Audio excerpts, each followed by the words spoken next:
Welcome to Guerrilla Sports Off Field, presented by Trusted American Mortgage. Trusted American salary-based mortgage consultants want to help you get into a better interest rate and lower your monthly payments. So head to trustedamerican.com to see how they can help you save some money today.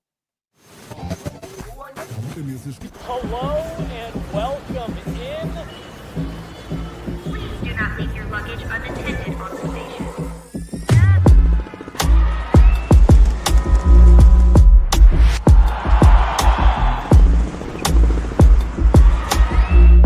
Welcome to the show.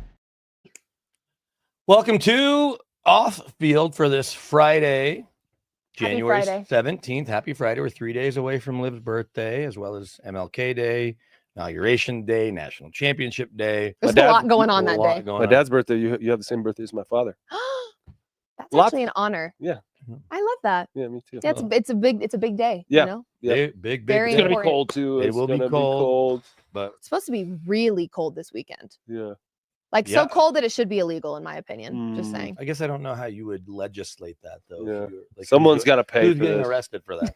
Someone has to I pay. mean, why? Governor Polis. The governor of Just California is being throw blamed for the somebody in jail. I don't wildfires, know. so- Yeah. or the mayor. Either way, we've got plenty of football to talk about, and woke up to or were awake when some news came down this morning, and there were two questions that weren't asked to Sean Payton. We're going to start Broncos before we get into the playoffs and look at the weekend matchups. You only get one question when you're in there, and it was kind of understood that because Bo kept playing, as much as we talked about the back thing, they had kind of moved. There seemed to not be concerned. Now, if it becomes another thing next year, then I think you're going to be, I don't say proven right, but Nobody asked them.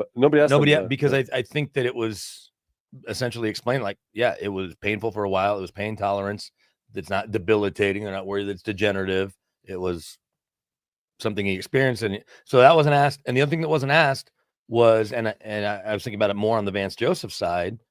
Do you anticipate, Vance may get a job, but do you anticipate making any changes to your staff? I ended up asking about Bo Nix's offseason plan and how much of a routine he'll have for him, or how much impact, influence, whatever. And so he gave a good answer on that. But no one asked, are you planning on making any changes? Turns out he was planning on making changes. Not that he would have necessarily given us the answer, but the team is moving on from special teams coordinator Ben Kotwika. Comes a few months after Mike Westhoff steps aside, and other BK, lesser known BK, and Westhoff kind of were a package deal. It seems like they're keeping Chris Banjo, who walked right off the field 2 years ago and right under their Did you staff. say like lesser known BK? I think he is lesser known. Yeah. Less Twitter followers than me. It depends on what circles you're in. Yeah, sure. He's more well known to other NFL special teams coaches for sure. Yeah. But a true, an actual American hero who fought in combat flying helicopters. Yeah. West Point grad, and a really good coach. That's But pretty common for special teams coaches to have like a former military guy for whatever reason. They kind of lean to the special teams because is sort of an infantry mentality there. And you got cool. guys who are sort of, the grunts of the team who are running down the field and trying to blow dudes up, and it's offense and it's defense. But I'm a little surprised by this just because the Broncos had a good special teams That's unit. what I 2 was years in a row. thinking. Yeah. 2 years in a row. So you got to be careful when you're playing good special teams, upsetting the apple cart there. But I guess the writing was on the wall after Westhoff left because there was sort of a package deal, those two, right? Apparently so, because some people thought they were at odds, but I think that it was they mishandled, and I still think, Sean Payton's not going to fire himself, just like the 7 points on offense. Sean's not going to get rid of the play caller because he's the play caller. But could that discussion, sorry to derail, but you bring up an interesting point. Could Sean Payton give up play calling duties going forward? Liv, would you like to see that?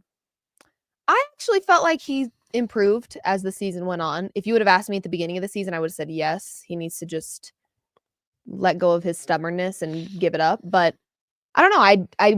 I thought he got better at that over the course of the season. So it's not like, to me, it was overly detrimental by the time the season ended. But I also think just give him one less thing to think about. There's that, yeah, and that whole argument. But we understand that in modern NFL times, and maybe even going beyond that, further back, 60s, 70s, whatever, but it's become pretty commonplace that an offensive coach who's been a play caller certainly in their career leading up to that, will oftentimes continue to be the head coach. And I go back to what John Fox, who was the defensive coordinator when Sean was the offensive coordinator with the Giants before Foxy goes to Carolina and Sean goes with Parcells to Dallas. But Foxy, I remember telling me the problem with the defensive play caller as a head coach, and I think D'Amico Ryans might be calling the defense, but in general, you can't truly control the tempo. You can continue to tell your play caller to slow it down or whatever, speed it up, but the rhythm is not going to be exactly the same as if you're Kyle Shanahan, Sean McVay, Mike McDaniel, and certainly Sean Payton, who's done it at a high level. Now, Andy Reid has deferred at times, and I remember talking about Eric Bieniemy and saying, like, okay, EB, you got this. With Nagy there, he lets Nagy call plays. I think Sean's given up a couple times, he's told us.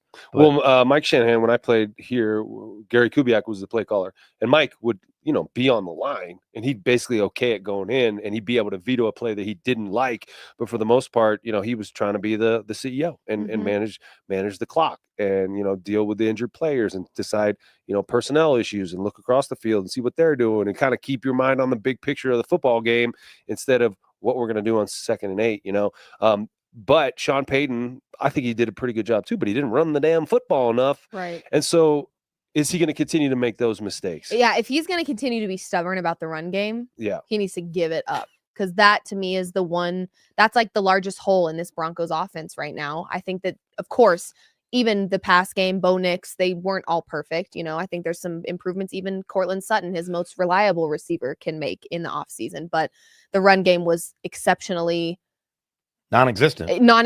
And I do think some of that has to do with Sean Payton's obsession and love for the pass game. So if he's not willing to waver in that at all, and he's not willing to have a more balanced offense and give the run game a true shot, then he needs to give up play calling. But as Sean talked about in that 20-plus minute press conference he held on Wednesday, we're gonna get this when the sun was shining in his face. It was pretty funny. It was funny because it was avoidable, but they had to have known ahead of time. Right. The other funny thing was we've done that end of year press conference in their team room plenty of times. Where they often do introductory press conferences. And I don't know why they went out of their way to like put it in a place that has less acoustics and weird lighting. Yeah. And you have to manufacture the back. I mean, not manufacture. That's probably Sean. Put those backdrops. Sean said, "I want to feel the sun." Well, and I think that's 100% Sean's. Like he'd rather have us there than anywhere in, even though we go to their locker room. But regardless, that's where it was. And so the sun was shining down on Sean. But one of the things he talked about is running back. And as much as I think playmaking tight end is still a priority over running back, if they could find a real bell cow type back, or if Audric Estime became that, and it's hard to see if he will. Jaleel McLaughlin just isn't built for that. Javonte won't be here. We know they like Blake Watson, they like Beatty, but none of them can. You're not confusing them even, I think, with James Cook. Although maybe you could say James Cook didn't look like this James Cook when he first got to Buffalo. He didn't look like his brother Dalvin. So, well, that's the thing, because it's not just to me about the talent. The offensive line is very good. I don't think you have to worry about them too much. And these running backs, they've been toting the rock their whole lives. They're very good at running the football. So why has it not worked? Well, hasn't been a commitment to it. Yeah. And the commitment doesn't just come on Sundays on the play sheet. It comes all week long, all off season, all mini camp, all training camp, where you put an emphasis on running the football, where that's the most important part of practice, not 7-on-7 and not the pass plays you want to throw down the field. The most important part of your game is the running game. That's how you set the tone. And that's what has to be established every day of practice to harden these guys to it, so that when it comes time in the game, they're just better than the opponent at that. I just don't think they practice hard enough running the football. And to me, that was evident against the Bills, because they got pushed around defensively on the line of scrimmage, couldn't stop the run, and couldn't run. Couldn't stop it. It was clearly but the pro X football factor. players, exactly. Pro football players who know how to do all the skills, they can only do what you emphasize and get good at what you emphasize. And to me, the Broncos are not emphasizing the running game. So I want to ask you a question on the piggybacking on something Nate Tice said. He's does a lot of podcasting and stuff. He's Mike Tice's son, the longtime O-line coach and then former head coach of the Vikings too. Does that sound right? Mike Tice? Yeah. He got scalper. Yeah, scalping tickets. He got caught selling his Super Bowl tickets, and they made an example out of him when everybody does it. Yeah. Literally everybody does it. He just that would suck to be the one guy that just gets in trouble, but because you're not supposed to. And you don't want to be the snitch and be like, well, but so and so, and everybody, everybody does do it, but they don't do it publicly outside of the Super Bowl or wherever it was. And maybe it wasn't that, but it was more obvious that it was him. There was also like a Rangers, I think, first baseman or third base coach that was outside the All-Star game. They got busted back in the day. What, like scalping his tickets to the side of the freeway? Yeah, like, Yeah, like good as you're one. walking That's in. not like, okay. yeah, exactly. Tickets. I got tickets here. Wait, aren't you the head coach? What? But do you? Because you had a chance since you played that you could buy Super Bowl tickets every year, but Yeah, you have to, every like, year. keep doing it. Do you? Yeah. No, you can't keep doing it. Oh. You're done. No. Oh, really? They don't let Okay. you do that. But when you're an active player, That's you what it can is. you can purchase 2 tickets at face value for every Super Bowl. And so we would do that and Oh, then we'd wow. sell them. You have a guy in town and you get cash for it. My rookie year, we had to go to the it was They the make you one go to like, the stadium. they made us go to the stadium to pick up the tickets for the Super Bowl. And it was in Houston. Oh, in the Super Bowl, because I heard they make you like in the off season. Most people may not say like a Broncos player that you're friends with his wife. They're not necessarily in town now. He would have to fly back to Denver to go to that Denver. box office. We were picking them up in our home city. That's Yeah. how it ended up being. But this one year, 2003, I think they made us go to Houston to get them. If you're a rookie, you couldn't get them in your home city. You literally had to go to the city. And so me and Charlie Adams, you met him the other day. We flew to Houston, went and picked up our tickets, went straight to a motel and sold them to some shady dude for an envelope full of cash. Then went straight home. Straight home. No, we partied a couple days You're in saying, Houston with did you hit a $5,000 couple cash. Yeah. did you hit some adult clubs? We might have. Yeah, we Bowl. might Go to have. We Madden know what that Bowl. means. Do you know what was funny though? I ended up, having a conversation with one of the dancers, and she basically told me that, she flew into town from New Orleans to make some cash, and I'm like, I flew into town to make some cash too. Like, And now I'm spending it. well, we're both basically strippers. Like football players are kind of like strippers, and I'm going to tell you how. We perform a series. Are coveted for our bodies. Yeah. We make a lot of money fast. Our careers are over when we're relatively young. We perform a series of choreographed moves that arouse the onlookers but provide us little joy often. And every weekend we perform as a bunch of men sit in a circle drinking and yelling at us. I mean, the similarities are there. So how much time of your own personal time have you spent making this comparison in your brain? It just clicked one time because football players do love those places. So Nate Jackson is a stripper. So do I basketball was. players. Tell everybody. My first contact with NFL scouts, Liv, was standing on a stage in my underwear in a ballroom while a bunch of middle-aged men sat around me with clipboards in their lap taking notes on my body. I had to walk to the end of the stage and then for 30 seconds, then turn around for 30 seconds and stand there. And That is weird. Yes, it is. Yes, it is weird. It It's is. very weird. They do it every year at the Senior Bowl, which is the biggest of all the All-Star games.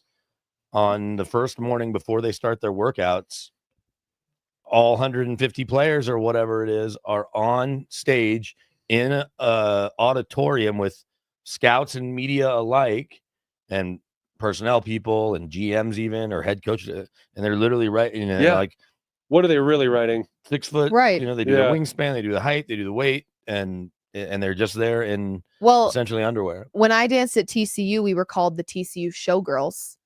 And our little routines that we did on the sidelines were called quickies. I was like, Okay, what's going on here? okay. Yeah. At Texas Christian University, Okay. we were doing quickies on the sideline, and we The were called Showgirls the were doing TCU quickies? Showgirls. But, I mean, come on now. Yeah. What's going on Can't make here? that up. So Right. I want What's to going throw on? this question at you though, because Nate Tice, we got sidetracked because of his dad. That happens sometimes. But Nate Tice says that in general, the every down back is kind of a dinosaur, although it feels like it's making I'm paraphrasing, but it's making a comeback. A little bit. But look at some teams that were ready made because they had good O lines Mhm. and good offense that threw in premier backs and took a big step. Now, Josh Jacobs is an upgrade over Aaron Jones. Yep. And Josh Jacobs did lead the league in rushing, but their O line is still kind of a work in progress in Green Bay. It's maybe not as bad as it was some of those years with Aaron Rodgers. But specifically, Derrick Henry in Baltimore Mhm. and Saquon Barkley in Philly, that he said another team like that is the Denver Broncos, that just pretend that this is a year ago or this year Saquon's leaving the Giants, and you put Saquon behind the four of the highest paid offensive linemen in football and a solid rookie center, or second year center, with a quarterback and a good passing game and a creative coach, that if you could get a frontline back, and there aren't any available, because here's your free agents: Aaron Jones, obviously Josh Jacobs was an upgrade from him, Najee Harris, maybe, Jeff Wilson, AJ Dillon, Nick Chubb off the knee injury certainly didn't look right yet. Then Javonte 6th, and then it goes down from there. They got to draft the guy. I think I they should agree. do that. But the Sean wild, likes the young guys too, so He that does. He's might young be and his getting there. preference. He's getting there. but the Sean Payton to me is the X factor when you compare it to the Eagles and the Ravens, coaches who do value the run and want to establish that run. Sean Payton's not that guy. He's got to run it on his play sheet. I guarantee you, Mike It's Shanahan. actually so funny. Mike Shanahan Run the and company, ball. the Shanahan tree, they never have to run it on their play I sheet. mean, That's their bread and butter. right. That's what starts everything. And if you don't establish that, you're going to have a hard time, in the second half having guys come open. So I think that I like that. I think that the Broncos could be a running back away or at least a running game away. But that's where I caution people. To me, it's not just about the guy. It's about what you're doing around him. The commitment to it, the philosophy. You have to build a You relationship might have with the run a ton game. of talent as a dancer, but if you're not dancing every freaking day and practicing those moves, how are you going to do it? You're not Pull a gonna, hammy. You'll pull a hammy. If somehow they were to get specifically Ashton Genty, and I don't know the other frontline backs, but if they were to draft a first-round running back at 20, or trade up to 18 because he's sitting there and they want to go get him, then I think you'll see a commitment. If you were to acquire an Alvin Kamara, I've heard him say Kamara, so I'm going to say that, even though everybody seems to call him Kamara. Christian McCaffrey, likely not. But if you were to get someone like that, Saquon, Derrick Henry, then you have no choice but to be committed to it. If you draft a guy in the second round or later, you run the risk that it's going to be similar usage. And so that's what would make me nervous as a Broncos. Would Alvin ever fan. be here? I know he just re-signed, didn't he? Yeah, that doesn't mean I guess he's not available via trade, depending on the new coach and what they see with McDaniels. Right. But there was some rumor that after that Thursday night game, which was obviously not Said, great "I'll for the see Saints, you," he or, said, "I'll "Come be get back." me," Yeah. come get me, kind of thing. So, Well, we know Sean's got a little crush still, I think, on his time with the Saints, which is very fair. Yeah. But A I think little if crush. Alvin if that were on the table, I could see him jumping on that real quick. Alvin. Okay, Remember so that? Chipmunks. Yeah. before we I know that. hear a few things from Sean and George and Greg Penner, finalizing thoughts on the special teams coordinator. Speaking of those Saints, the conventional thinking is Darren Rizzi, assuming he doesn't get the head coaching job in New Orleans, is going to step right in as the special teams coordinator here. Yeah, I think special teams, the way it is, it's about a guy who has a lot of energy, a guy who can relate to guys. It's not so much about the schemes. The schemes are important, but I think getting guys to play hard and care about special teams is the most significant part of the job for a special teams coordinator, because every special teams player wants to be on offense or defense. He wants to be a starter. That's why he came to the NFL. He was a starter in college, a starter in high school. He wants to be a starter here, and he's not. And so how do you galvanize these guys to care about this unit and put as much into being a great special teams player as they would into being a great offensive player? I think coaches can do that, get a lot out of their players. Yeah, Rizzi joined Sean in 19, was with him for 3 years. Sean takes the year off. He stays on with Dennis Allen and then was the interim coach this year. And they didn't seem to play hard for him at times, but as they move on, it feels like. Is Rizzi some sort of word that means something? I think Yeah. Riz does. When you've got W Riz. What does that mean? Are you a Riz god? Yes or no? I mean, I can't answer that. Just yes or no. I'm not going to do it. Scared. He thinks I'm setting him up to fail. Are you a Riz god, BK? Sometimes. I think you are on the mic. It's another word for spitting game or how good you Did you are. look that up? Pulling the ladies. He's on Urban Dictionary as we speak. Well, I had a 6-year-old ask his 18-year-old brother, what is Riz? And he goes, I'm not going to tell you because that's just on Riz. YouTube.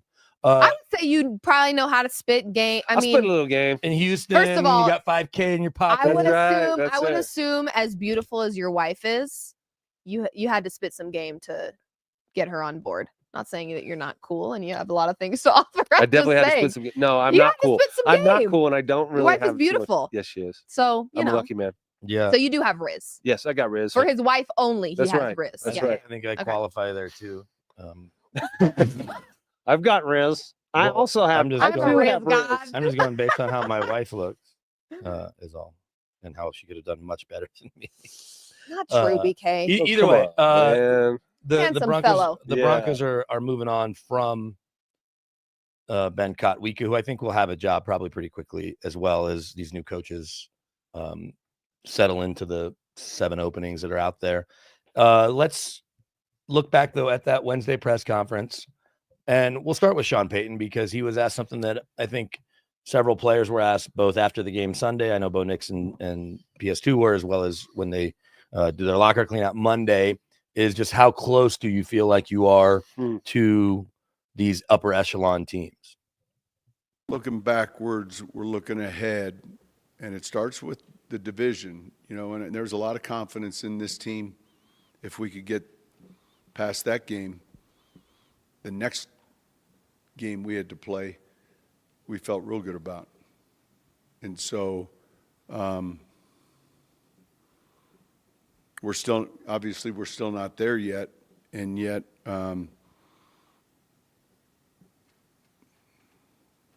we're a lot closer than we were at this time a year ago. That was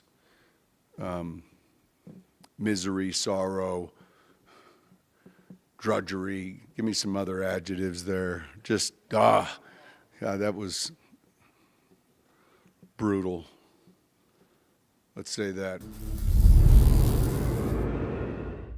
Brutal. Ooh. Brutal. At least he's Wow. being honest, right? He said, give me some more adjectives to hellish. You just describe. need to kick Russell Agonizing. Wilson one more time. Fucking So- terrible. It was Oh like my pulling, gosh. like getting tweezers and pulling out my butt hairs just one Not after butt hairs. another. It's just holding me down. Waterboarding, my gosh. waterboarding. The butt hairs was crazy. He- That was crazy. Just, that's how it felt every day when Russell walked into the Tweezing building. one by one. But Yeah. so and I didn't Ow. get to, I actually didn't get to ask a question of George Payton. The question I was going to ask, I'll just kind of talk through with you guys, is how nice must it feel for George Payton, who gets here, finally takes a GM job. He kept turning jobs down, was assistant GM, was with Rick Spielman and Minnie for 14 years with the Vikes, takes this job, The has Vikes. to evaluate Mini. Vic Fangio, and after a year decides to move on from Vic Fangio. Yeah. A year later, with Russell Nathaniel Wilson, after Hackett. trading for Russell Wilson, he has to move on from Nathaniel Hackett, who he's just hired, Yeah. and then they hire Sean Payton, and then they have to move on from Russell Wilson. So this Mhm. is the first normal Yeah. Great offseason point. Great point. for George Payton. And as much as you want to get the head coach right, you've got perhaps the best ownership group in football that'll play itself out over time. Certainly the one with the most resources. The biggest reason this will be a close to normal offseason, or the most normal offseason that George Payton's had here, is because they have found their guy at quarterback, or so it seems. Yep. We broke ground on Close the new enough. training facility, and We'll get it. Bo, Just kidding. Bo was a pro the minute he walked in the building for rookie minicamp. You saw the poise throughout the season, poise beyond his years, poise, for a rookie. Just the leadership. He was a captain as a rookie, and that's tough. And man, the team embraced him. And so you just look at that, the intangible piece, and then you look at the talent, what he did on the field. A lot of the games looked like they did at Oregon, very accurate, can process, makes quick decisions. He doesn't put the ball in harm's way too often. Third least sacks, we talked about that all through the draft process. You saw the arm. He's got really good arm talent. And so I think the thing that you search for through the draft process is he never flinched. We'd be behind in games. We always came back, didn't always win them. We're always looking for that it factor. I talked about it with you guys previously. And you go to Kansas City, that tough environment, he brings us back in field goal range. The Raiders, you can name a bunch of games. Cincinnati, that's a tough place to play. And Bo, man, he raised the level of everyone around him. And so I feel like he has that it factor. Things he need to work on, the coaches will get with him. He knows he has a lot to work on to get to where he wants to be. And that's his mindset. He's been here. It's like, Bo, you got to take a little break. He was here today, he was here yesterday. And so I'm sure he'll get away from it and then jump into it. And that was what I had asked. That's what I had asked Sean Payton about, is how much input do you have? Because he said they spent a long time talking on Tuesday. And you have to think that if he's open to it, Sean's going to try to get him to connect with Drew Brees about how Drew went through his off seasons. But Bo has such a good handle on, I think, the playbook. It's such a different year. Think about from your rookie year to you make the team. And I realize you weren't in the same boat as other first round picks, but you had to feel much more comfortable Yeah. after going to the Super Bowl, getting some money in your pocket, but spending a year in the league. Yep. But for a quarterback that's going to be the franchise quarterback, how different and how should he approach this offseason? Because we know what last year and all of it with just trying to get drafted and figuring out where you're going to be is.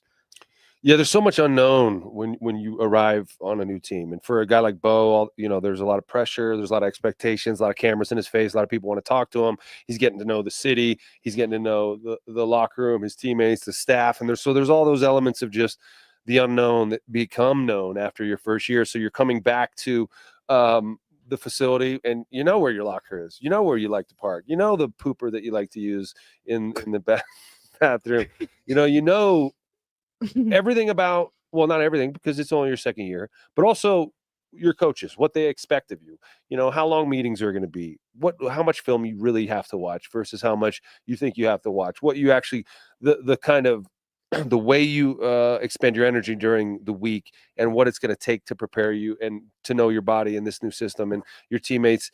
The offensive system will come. I think it's probably, he's still learning the nuances of that, and Drew Brees could definitely help with that. But I think just being in it with Sean Payton is going to help.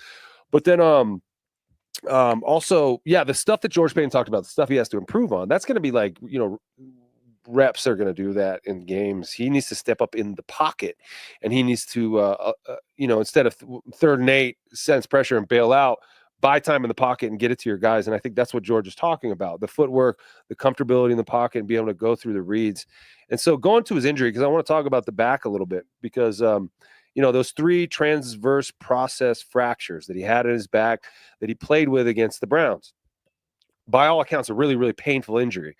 And so he probably managed it with some pain medication. It probably decreased his mobility. I think he had 3 carries for 8 yards that game or something like that.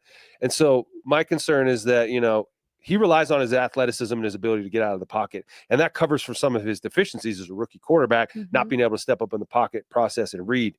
That game, he wasn't able to get out of the pocket. So he was kind of a sitting duck in a way with the reigning defensive player of the year, Myles Garrett, who likes to eat quarterbacks for lunch and watch their blood drip off of his chin. He was coming after Bo that week, and they knew that was going to happen. Yeah. So Bo is very tough. He's proven that. He's one of the toughest guys out there. The average career in the NFL is 2.8 years. Bo said, a lot of guys play with the injuries that I played with. That's why the average career is 2.8 years. Because these guys are playing with that shit, Bo. You're not like those other guys. We don't want you to have a similar career. Bo is very, very tough, but someone there might have to tap him on the shoulder and take his helmet from time to time when when something like that arises. I know the nuances is difficult to peel back this. Like, there's a lot of pressure to win. The player always wants to play. You want to listen to the player when he says he's ready to go, and I'm sure Bo says he's ready to go. But I want Bo to be here for 12, 15 years, Right. not the league average, Correct. which is 2.8. Correct. I agree. How would you like to see Bo Nix spend his offseason before they get back in here in April? Like, what types of things would you like to see or hear that he's doing? Because Bo doesn't share too much on social media. His wife is a little more open to posting where they are, who they're at dinner with, and he might react to that. But in general, because they said he hasn't left the building yet. That could also be because he's getting treatment because his body's fucked up. That's what, like, when I'm like, when I hear, he won't leave the building, we got to tell him to go home. Well, he needs treatment. It's not like he's studying his opponent for next year. But when you have an office, he has a house in Castle Pines, as we know. He has an office. He's married.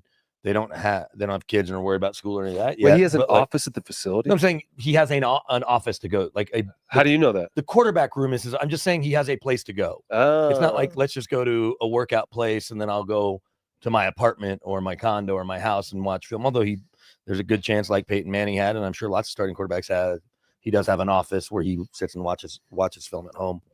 But when you have a home base and you're going to be the franchise guy, I'm not saying don't go spend some time in Cali or go down to Alabama. You want him to stick around? Well, I think he might be inclined to. And unlike other places, like, I get that it's going to be crazy cold this weekend. So I'd get on a plane and go to somewhere warm this weekend if I could, if I were Bo Nix and didn't need to keep getting treatment. But in general, you have good workout facilities here. And what Sean Payton talked about, and I think Greg Penner might have even mentioned this, for Georgia did, with the program that Bo Lowry has, there's nothing that stops guys from working out here and using the team facility. I think guys want to get away, or they'll go down the street to Lauren Landau's place or whatever it may be. But if he wants to be in the building for his workouts and all that and recovery, it's available to him. There's a trainer in the training room. If he wants to use the cryo there and the cold tub there, he doesn't have to go to another place. And also right down the street is Peyton Manning, who comes by the facility a fair amount to do some stuff. And that's a resource. I know he mentioned that he knows Peyton from his Manning Passing Academy and Eli and Archie and all that, but also has a relationship with Phillip Rivers. But I think we'd love to hear that people are spotting he and Peyton out at dinner, or not even that they just mention that they're watching football, or that Peyton came over to go over, or I went to Peyton's house and we went through some stuff. I wouldn't expect that it's going to happen, and I think Bo needs to get away. I think he needs to decompress. He does. The lead up to the draft for a quarterback, especially like Bo, who's a first rounder, and the 5 years he spent in college and just all the attention, he's finally getting to take a breath right now. Mm-hmm. And I hope he's really able to take that breath. His body needs to heal up. He pushed himself through it and played with 3 fractures in his back. I think I hope he just kind of lets his body decompress. You're never going to be as healthy as you are your rookie year ever again. That's my concern with Bo. He's got to take his health seriously, more seriously than I think his footwork or his ability to get in the pocket. He's got to listen to his body. He's an incredibly tough guy, but toughness should not be valued over his health. And it was in this game against the Browns. And that is how you ingratiate yourself with your teammates and earn respect, is by playing hurt. But Bo, we need Bo for this run that we're about to go on, that Sean Payton's going to go on, win 3 Super Bowls relative to, and then walk off into the sunset. But I want Bo to get away, man, and just kind of step away from the game, because it's going to come real quickly. They'll be back in March, late March, early April, back at it. And I imagine he'll be back even sooner than that. But I would say for the next month or so, Bo, just get away. Well, and he will have an opportunity, I think, to at least be part of his unofficial adopted brother's pre-draft process. Tez Johnson, the wideout, who's invited to the Senior Bowl. Don't know if Tez will pick the same agent, if he has a different agent already, but all of that, and maybe not throwing to him, not that he won't be available to throw to him, although I think you'd love, if you're a quarterback, to take some time away and not throw if you don't need it, because you don't need to put extra throws on your arm, I guess. But that he'll be in Alabama for the Senior Bowl, and we'll see him Super Bowl week because he's nominated for Rookie of the Year, so he'll be in New Orleans. And so he'll, I think, have the opportunity to just kind of live his life. But I think you're right. They are going to kick him out of the facility a little bit and say, hey, just step away. Just like Sean Payton did with all his staff. It's like they, other than Ben Kachwika, they're getting together in 2 weeks. Like, get away. We'll get into our own roster evaluation and then get into our spring and summer stuff. Yep. The other thing that we have here is from owner Greg Penner, who's excited about Bo Nix, excited about his first good season. And this is not my assignment, but every time I talk to Greg, I ask him, hey, what's going on with the practice facility? Mm-hmm. And I ask about, especially in a world where new uniforms now exist. Yeah. And that was kind of Andrew Mason's wheelhouse, it feels like. I ask about a new stadium and where things stand with the idea of some sort of renovation or a new facility entirely at a new location. September, and we're about 10 to 15% of the way there in terms of completion on construction. We're about 90% of the way there on design. Everything's going according to plan. We had some snow days baked in. I think we've only had 2 days off so far, so things are progressing as we planned, and we couldn't be more excited about how that's coming together. Our goal is to only have one training camp where that really disrupts our training camp. I think you all saw it this season. We, managed the practice very well. Sean, their whole staff were great. Didn't disrupt us at all. So anyway, that's all on track, and we're really pleased. With the stadium, I'm sure you all have seen some rumors recently. We're continuing to do our diligence. It is a complex question and decision of what we decide to do, and we haven't ruled out anything at this point. We're still looking at options on the current site around Denver. We visited other places like Lone Tree. We've still got more steps to take there. Hearing the news that they're looking, not surprising when you hear new things pop up, because people kept saying that they're going to put it out by the airport because there's more land out there. I would love to see a brand new stadium in the current site. I think it's good for the city. I think you can get there a lot of different ways. And so I have no problem if they scrap this stadium, if they renovate it and put some sort of covering over it too, great. Because they can still develop. They own a lot more land than people maybe realize south of the stadium. And then Stan Kroenke, who is cousins, I guess, technically with Rob Walton through marriage, and I guess, then obviously Kerry Walton Penner, they could do a mixed development thing potentially and all that. But, and I'm not taking credit for this by any means. Nonetheless, I said to Damani Leach, why not just put it at 470 and 25, buy those couple office buildings in Meridian Golf Course, and you're kind of perfectly located on the south side of town. They said, you know what, Brandon, that's a great idea. We're going to look into now that. they're talking to Lone Tree. And so, yeah, wow, as someone who Brandon, grew up is there on- anything you can't as someone do? who grew up on the south side of town, as somebody who grew up on, it just seems like a perfect location. You're close to the facility. 470 gets you there, and 25 and Lincoln Road, and you can get their side streets. And we know that I would like it. It'd be closer to me. there's, Yeah. But don't plenty you of- like the experience in the stadium that exists now, Liv? What do you think about the stadium, the current stadium? I don't dislike it. Mm-hmm. But what don't you like about it? If there were anything that you didn't like about it, what would that be?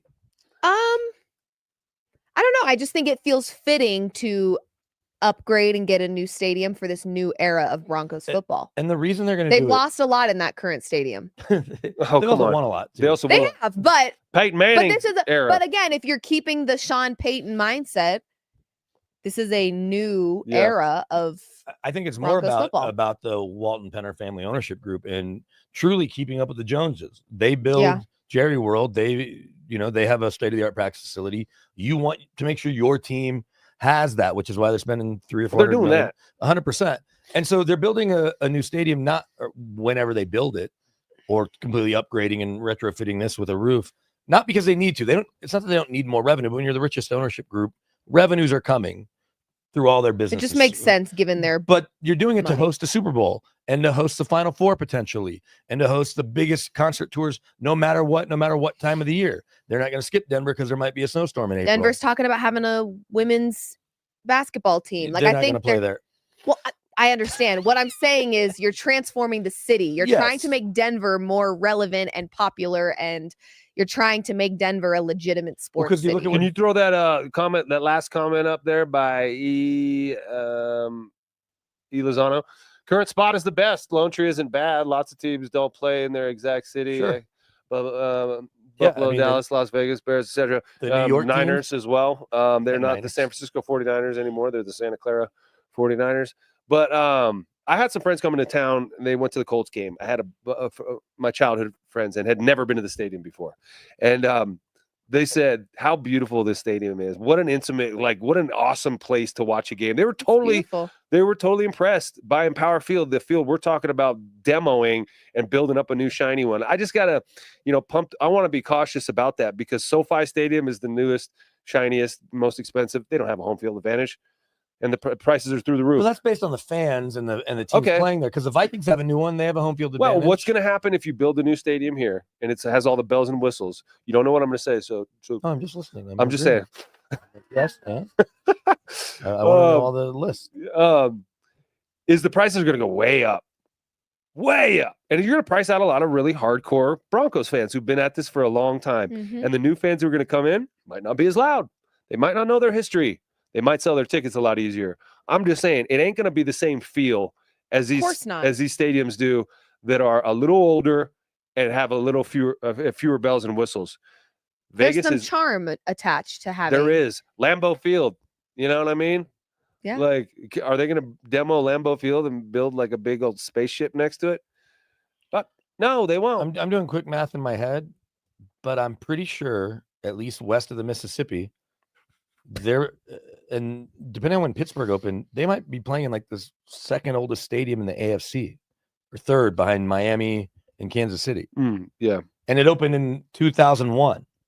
But That's part of the reason I think that they have considered the whole remodeling situation is just because everybody's doing it. I mean, it just seems like everybody is on board with the idea of upgrading their facility, and everything has become bells and whistles. well, and It doesn't need to be, but it has become that way. What happened to football? Right. But they're going to go to New Orleans, and they've totally redone the dome there. place could use a new stadium just because of how old it is, but they've redone it, and they've gone now in the last couple of years to LA and to Vegas, which are brand new stadiums. And I don't know how many other Super Bowls Greg Penner went to before that, but the point is, as you're going to those places, you're saying, yeah, we also want to have a Super Bowl. I will agree with you, though, especially when Jerry World opened and growing up in Dallas, Cowboys have a great fan base. They don't necessarily have great fans at the games in general. It is a bit of a wine and cheese crowd, and people that bought it either as an investment on the tickets to sell or have no problem selling it to opposing fans, especially in the first 5 or 6 years of that stadium. You'd go in, and yeah, there are a lot of Cowboys fans there, of course, but you could always tell any team with any real fan base, Broncos, Steelers, Packers, Raiders, they had no problem, Chiefs, buying up those tickets. Yeah. And that did take that away because the price point is so high. At the same time, they've done little like test balloons. They've got that Breckenridge Bourbon Club that only 300 people can go to, and it's $1,000 a game or whatever it is. And they've got a waiting list for it now. And that's just a precursor to, we want a cool club at field level where the team walks through like they have in Vegas and LA and places like that. And so, but who are you catering to? Are you catering to those 1,000 rich people? This isn't Vegas or LA. Yeah. It's Denver. No, it's freaking Denver. My You should be city. catering to the blue collar, lifelong Broncos fans who want to go live and die for their team. But you know what? Ball Arena's doing the same thing. They're upgrading it's going to be very weird to me that the Pepsi Center I've grown up in is going to be very different. I just think Denver is in money-making mode right now. well, And like he our said, economy's better hosting than a some. Super Bowl, adding a WNBA team. I mean, these are conversations that they're very seriously having. Walmart as a brand is about the common man, right? And service and allowing them or giving them affordable Maybe they're products. working on a Walmart upgrade. Yeah. Well, they could Who knows? because this is 100% true in Atlanta, and I know that it's kind of reflected in the ticket prices, although the prices there aren't as crazy as they could be. And Atlanta is obviously a big city, but they have that deal where you get free refills on your soda, and your hot dogs are like $3 or $4 or something. Mm-hmm. And so, again, I think it's adjusted by the ticket price to some degree, but I don't think they divide it out. There is a reasonable savings there because you've paid so much money for your seat license and your seats. It just feels like it's inevitable. It's not a question of if, but when. 9th oldest in the AFC is the Broncos. Okay, Buffalo's got a new one coming though.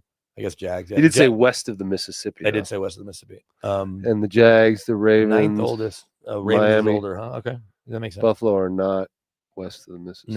No. And Buffalo's new one, which I saw them building, is going to be really awesome. It's actually smaller, but has. Are they going to have a dome? Nope.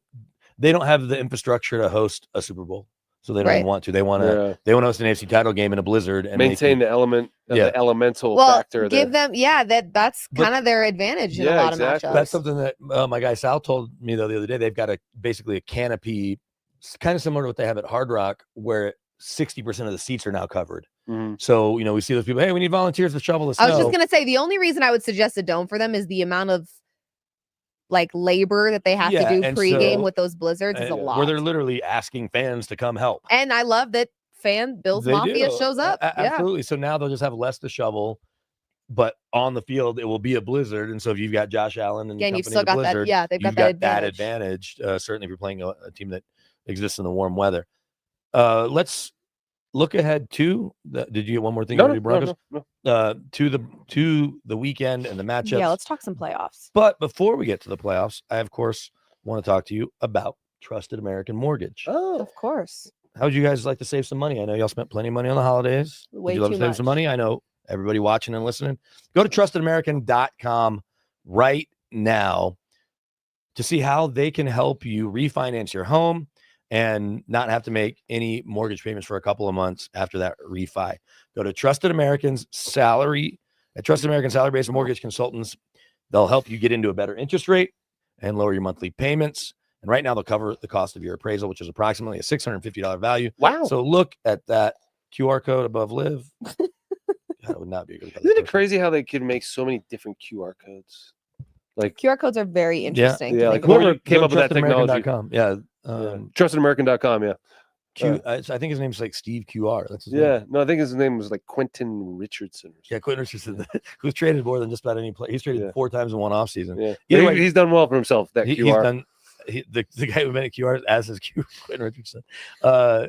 Let's look at these matchups, though. Yeah. Because there's 4 fun ones. I think that Vegas may not agree, but four games worth your time, I think. We'll go in chronological order. 2:30 Mountain Time tomorrow. 4th seed in the AFC, Texans surprised some people with their convincing win over the Chargers. I think Justin Herbert helped them, but the defense made the plays. At the top seeded Chiefs haven't hit the field in 25 days for a bunch of those starters, specifically guys like Patrick Mahomes and Travis Kelce, even Boo, longer Chiefs. for Chris Jones. At last check, KC was favored by 8. I don't know if that line's moved a little. It's been like 8.5. Okay, floating so around there. It's moving in that direction because people just do not believe in the Texans. I'll start with you, Liv. Even though you're booing the Chiefs, who's winning that game and who's covering? The over-under, by the way, 42. So they're not expecting too much offense. I'm not taking a side in this one. I'm not taking a point spread, none of that garbage, because I think 8.5 is a lot of points, but it is the Chiefs. After all, I do think the Chiefs will win this game. I don't see a world where they don't. However, I would love to see them lose. Selfishly, I'm so over the Chiefs. If I could have the remainder of the playoffs be Chiefless, I would be pretty excited. I just don't think that's going to happen. I do think the Chiefs will win. I also see a very big game for Xavier Worthy. I like him to end up in the end zone. CJ Stroud, of course, over on pass attempts, because I think he knows he's got to hang with Patty Mahomes. I'm not sure how that will translate for him, but big game from Xavier Worthy is what I predict in this one. And I do think the Chiefs win. I just don't want to touch a total because I don't want to touch the over-under. I don't want to touch a side because I do think 8.5 is a lot and crazier things have happened. And we also know, as good as the Chiefs played this year and as many games as they won, their point differential was pretty weak. They weren't beating teams by a lot. And so as much as I was concerned about score games or something like that, or 13, yeah. So as much as I loved or as much as I thought CJ Stroud was in a sophomore slump this year, he looked really great against the Chargers. And so I don't want to underestimate him, but I also don't want to fade the Chiefs either. So I would say Chiefs money line is the best way to go. You're not going to get much value for it, but I don't want to take the spread. I think the Chiefs are going to win. I agree with you there. I think it's going to be closer than that 8.5 point I agree. It just scares me to do it. because they've had 3 weeks off, basically. And so I think they'll come out a little slow, like they do sometimes. Then they'll figure it out in the second half.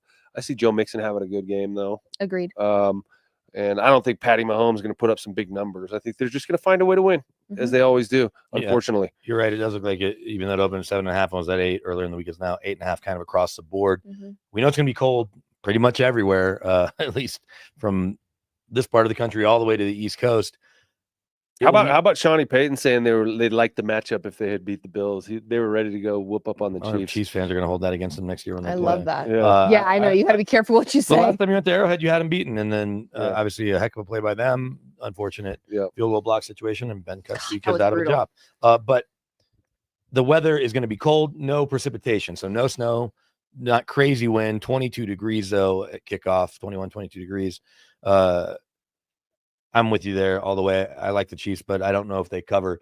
CJ Stroud feels like the guy that was okay coming back for a sophomore year, messes around all school year, and then finals. He's like, no, I'm going to ace this final. He finds a way. If he scores 10 points or less tomorrow, then we'll maybe reconsider that. 6 o'clock Eastern, 8 o'clock. Weather will not be a factor in Detroit, although it's obviously often crappy there. They have a dome, hosted a Super Bowl. They'll not get another one because Detroit sucks, but their team is really good. They are 9.5 point favorites. That's kind of been holding there 9.5, depending on which book you're looking at. Over under 55.5. A lot of people think that the Commanders not only cover but might go in and upset them. I see it. I feel it in I'm my not bones. one of those people, but you feel it. Why do you feel FanDuel it? asked me. We had to give our AFC winners, NFC winners, Super Bowl MVP, all that stuff, and they asked for our sleeper team, and mine is the Commanders. Okay. Jaden Daniels. Here's what I'm going to tell you. And if you don't know this, you better learn very quickly. Women's gut intuition is actually a level of psychotically, creepily accurate. That's Especially why mine. no women have ever had bad relationships or gotten divorced or. You know what, BK? I can't speak for all. Well, you know what? I can't speak for all women, but what I can tell you is my gut intuition is pretty accurate for the most part. And how many thousands of dollars are you up using that, or do you use strategy and not? Sometimes I fade my gut, and so that's where I run into issues. Okay. Yeah, go with your gut. Exactly. You got to go with your gut. I just think, again, I don't know. I'd probably sprinkle on Commanders money line, but for sure 9.5 feels like far too much they just have that dog in them. Mm. I know that the Lions have been playing at a high level, but of all the top seeded teams in the playoff, to me, the team that's the most likely to get upset is the Lions. Wow. I don't know. I just feel it in my bones. I can't really explain it. I think the Lions are poised for this run here. Even though they've had some injuries, they've really embodied Dan Campbell's No, they're great. mentality of whoever's out there, we believe in you, and we're empowering you to be the playmaker we believe you are. That's why we kept you on this team. I think they're going to beat them handily. Maybe not by the 9, but I think probably by a touchdown. I'm with Nate. Of course you are.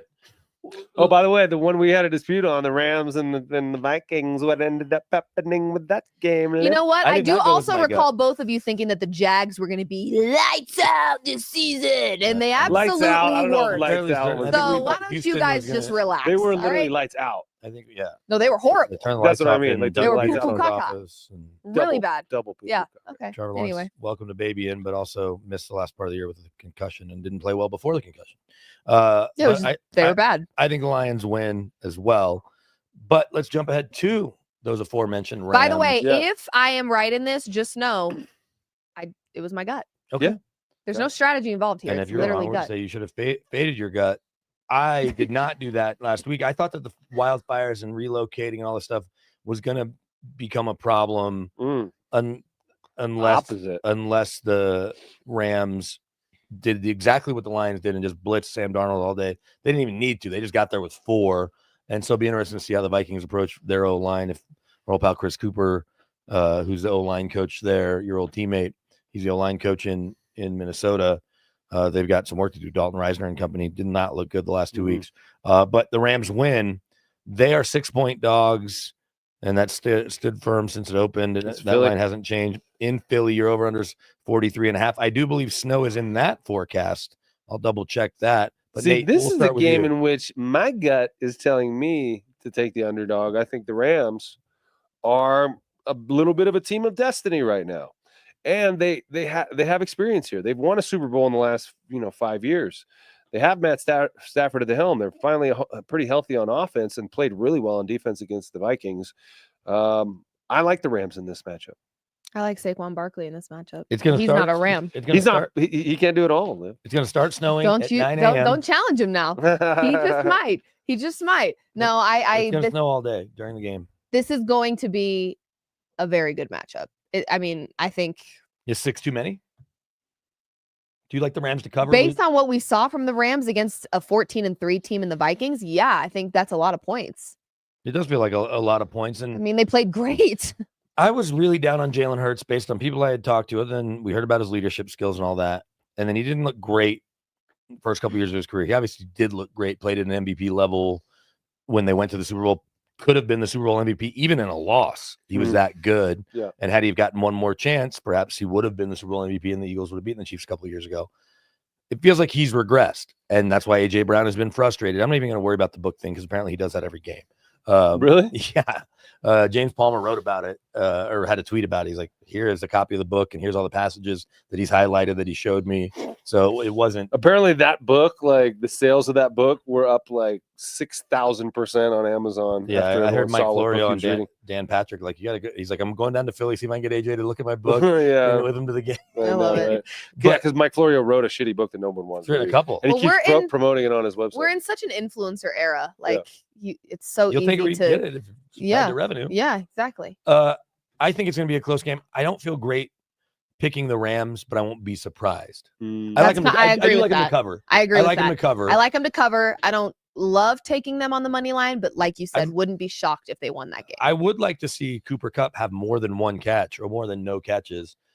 I don't think he's fallen off to the level where you shouldn't be involving him in the offense, but Kyron Williams is really good. That young defensive front, not totally making you forget about Aaron Donald, but on Monday they didn't need Aaron Donald. No. It's a credit to Les Snead that he was able to identify Jared Verse and Johnny Chorus. the other kid. Get the verse. Verse, Chorus. of course. What's his name? Bad dad joke. You weren't Braden. I know what a verse and a chorus is. Okay. It just wasn't funny. All right. What's his name? Braden. That's something think if someone like Braden Fisk. if Braden someone Fisk. says a joke and it's just not funny, their favorite thing to say is like, it just went. You just didn't understand it. I'm like, Well, you no, it didn't just even- wasn't funny. Well, your face didn't even change. Like you didn't even It's not hear a- it. Well, it's technically Oh, I not a heard I it. joke. had to I explain think it. to qualify as a joke, there has to be a laugh. If not, it's just a That's sentence. not true. Just a sentence.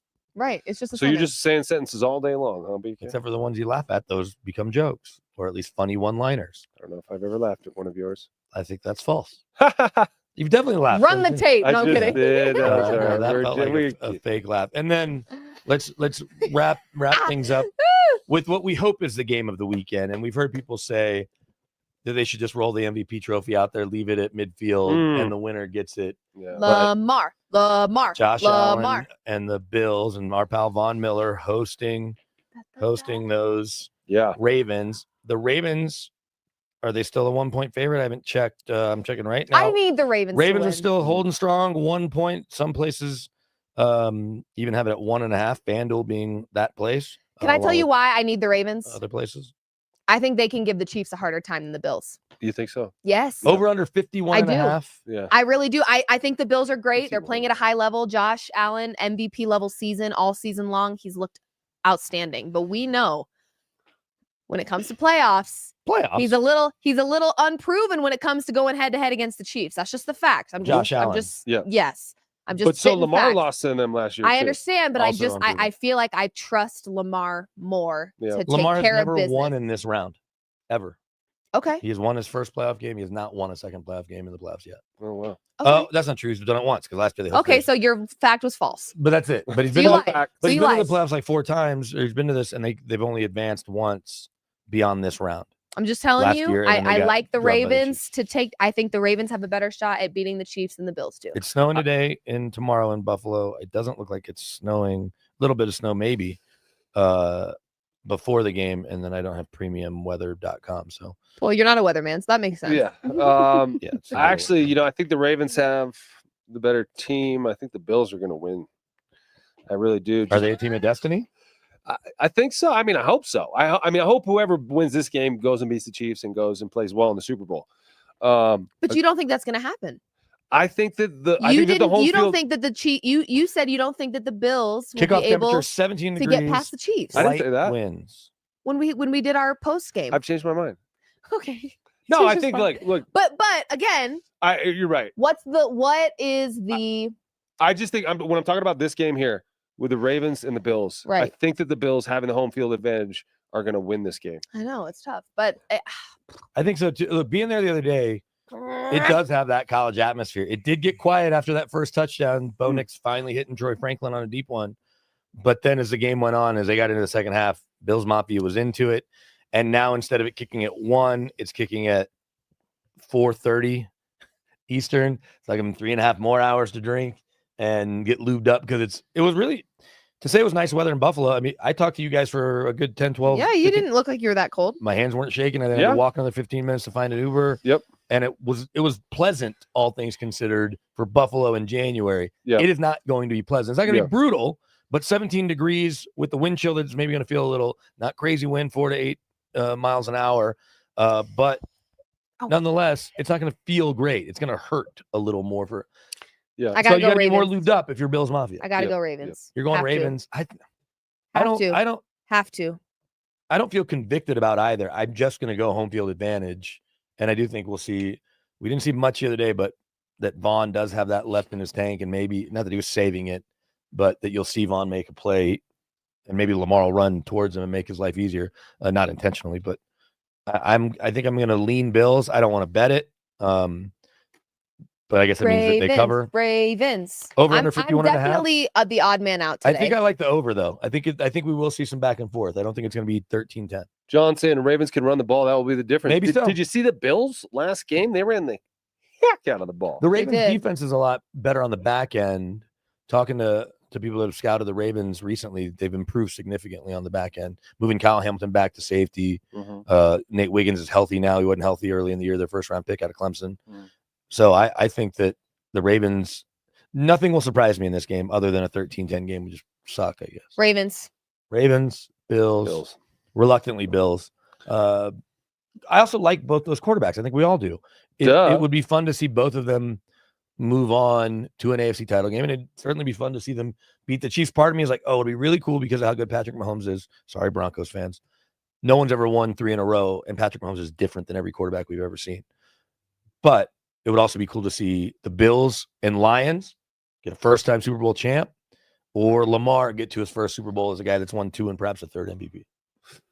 Yeah, it's going to be interesting. It's going to be interesting to see what happens. Yeah, it is. That means we should It's get gonna out of be here. interesting. I think we've done all we can. Oh gosh. How do you snap? Oh, I thought you used your ring finger. I was about to smack Oh, I you. can't even do that. I have a friend that snaps with her ring finger in Good it. for her. really? Well, I can do it. I It's just like how don't my prefer kids it. try to learn. You hear this. that? That's my ring finger. It's pretty good. That's better than mine. That's my middle Can finger. you guys whistle? I can whistle both out and in. Mine is. Okay, ready? Here's out. Here's in. Oh, that's pretty. A slide whistle. What about this one when you grab the? I can't do that one. I can't do that one. I can't do the one where you do the 2 fingers and like What coaches the- will do. The, What suck- the you suck in. SHIT? yeah. I learned how to whistle. I'm not gonna do it. No lie. One Y2K. shot. Didn't do was- it. I was in Jerusalem, in old town Jerusalem, and that's where I first ever whistled in my life. I could never whistle, and now I can give you like a normal human whistle. That's not a normal human Thank whistle. you for the fun fact. BK remembers exactly where he Yeah. was when he learned I how to swear to whistle. God, I had never whistled in my life successfully. Yeah, I can until- whistle out and in. That's The pretty. I end guess was- that's Yeah, maybe that's like why a waste party no trick. time. You're always. All right. Well, we'll bring You you see? plenty That's more good. of that. That's next, my party trick. Our next off field will come your way Monday as we celebrate Liv's birthday and the inauguration and MLK Day MLK Day and the national championship, and look back and at the Wild- Chiefs getting or bounced for the perhaps playoffs. at the Bangers. divisional weekend and early preview on the AFC and NFC championship games. Super Bowl starts to take shape. And we will also be with you later tonight. You can catch Liv and I think I'm going to be there. I know Liv will be there for Nuggets postgame as they are in the FLA. Good time to go to Florida this weekend, guys. Miami today, Orlando on Sunday. So we will have you covered there. Thanks to Thomas and Chloe for helping us out. Thanks to our friends at Trusted American. You can go to trustedamerican.com, or if you're watching us right now, click on the QR code and see if they can help you save some money on your mortgage today. He's Nate Jackson. She's Liv Moods. I'm Brandon Krisztal, and we will catch you next time on Gorilla Sports Off Field.